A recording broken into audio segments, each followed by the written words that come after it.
জয়, অগ্নিকাণ্ডের সবশেষ খবর জানাবেন, পাশাপাশি দগ্ধদের অবস্থাও সম্পর্কেও জানাবেন। আপনাকে আমরা যেখানে দাঁড়িয়ে কথা বলছি এই মার্কেটে আগুন লাগার ঘটনা ঘটেছে।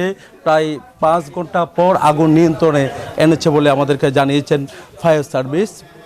রাত 1টার দিকে কিন্তু আগুন লাগার ঘটনা ঘটেছিল, তবে সময় বাড়তে প্রায় 5:30টার দিকে আগুন নিয়ন্ত্রণে এসেছে বলে আমাদেরকে জানিয়েছেন। দেখতে পাচ্ছেন এখানে ঘিঞ্জি এলাকা, তবে এই দোকানগুলো একেবারে পুড়ে গেছে। যেহেতু এখানে দোকান বন্ধ করে চলে গেছিল, তার কারণে আমরা দেখছি এখানে অনেক দোকানের ভেতরে কিন্তু অনেক মালামাল পুড়ে গেছে। কোটি কোটি টাকা ক্ষয়ক্ষতি হয়েছে বলে আমাদেরকে জানিয়েছেন।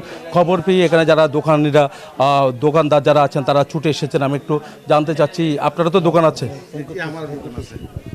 আমার 2টা গোডাউন আছে পূর্ব পাশে মার্কেটের, তারপরে উত্তর পাশে দক্ষিণ পাশে আমার বাসা। ওই যখন আমরা এখানে এমনি আড্ডারত ছিলাম দোকানে, একটা ফানের দোকানে, তখন এই দারোয়ান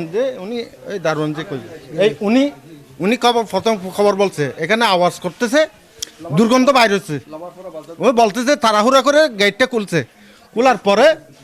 খোলার পরে আপনার আমরা করছি কি হইহুল্লা অবস্থা, চিল্লাচিল্লি করছি। মালামাল কেমন ক্ষতি হয়েছে? ক্ষতি হয়নি ইনশাল্লাহ, হয়নি। হ্যাঁ, আপনার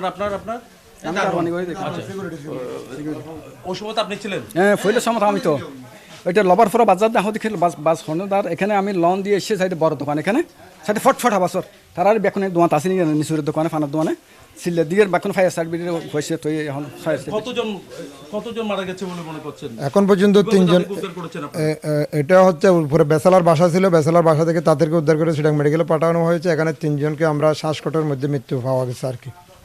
আগুনের ভয়াবহতা এতটা ছিল যে কিন্তু 3জনের মৃত্যু হয়েছে শ্বাসরোধে, কিন্তু এখানে আরও আহত আছে 2জন।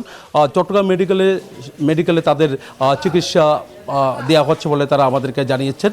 তবে চিকিৎসক যেমনটা বলছে তাদেরও এর মধ্যে একজনের অবস্থা আশঙ্কাজনক বলে আমাদেরকে জানিয়েছেন। তো এই ছিল আমার এখানকার সর্বশেষ।